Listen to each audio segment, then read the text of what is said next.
Hello guys, ఈ parcel కోసం నేనైతే గంట నుండి వెయిట్ చేస్తున్నాను అనమాట. ఫైనల్లీ పార్సిల్ వచ్చేసింది. తన్నం పెడుతుంది ఏంటి, ఇంతకి ఇందులో ఏముంది అనుకుంటున్నారా? తీసే లోపే నాకు కంగారు వచ్చేసింది అనమాట. ఎందుకంటే ఇది నాకు one of the most favourite ప్రసాదం అనమాట. సో అక్క వాళ్ళది కాకినాడ, అక్కడ నుండి వాళ్ళకి ఆ టెంపుల్ అయితే దగ్గర అనమాట.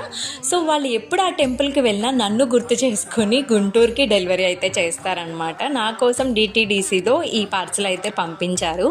ఇంతకీ ఇది ఏ ప్రసాదం, ఏ టెంపుల్ గురించి మాట్లాడుతున్నాను అనుకుంటున్నారా? అన్నవరం సత్యనారాయణ స్వామి ప్రసాదం అండి. నాకైతే చాలా ఇష్టం. కాకపోతే ఈసారి అమ్మా నాన్న అక్క వాళ్ళ దగ్గరికి వెళ్ళి వాళ్ళైతే పూజ చేయించుకుని పూజ అక్షింతలు అలానే ప్రసాదాలు నాకు కొరియర్ చేశారనమాట. సో వాళ్ళ పుణ్యమా అంటూ నేను వెళ్ళకపోయినా ప్రసాదం అయితే తినగలుగుతున్నాను. నాకు తెలిసి కొన్ని స్పెషల్ టెంపుల్స్ లో దొరికే ప్రసాదాలు ఇంట్లో ఎంత ట్రై చేసినా ఎగ్జాక్ట్ గా అలా రావు కదండి. సో ఎంతైనా టెంపుల్ ప్రసాదమే అనమాట. సో మీకు ఏ గుళ్ళో ప్రసాదం అంటే ఇష్టమో కామెంట్ చేసేయండి. నాకైతే అన్నవరం సత్యనారాయణ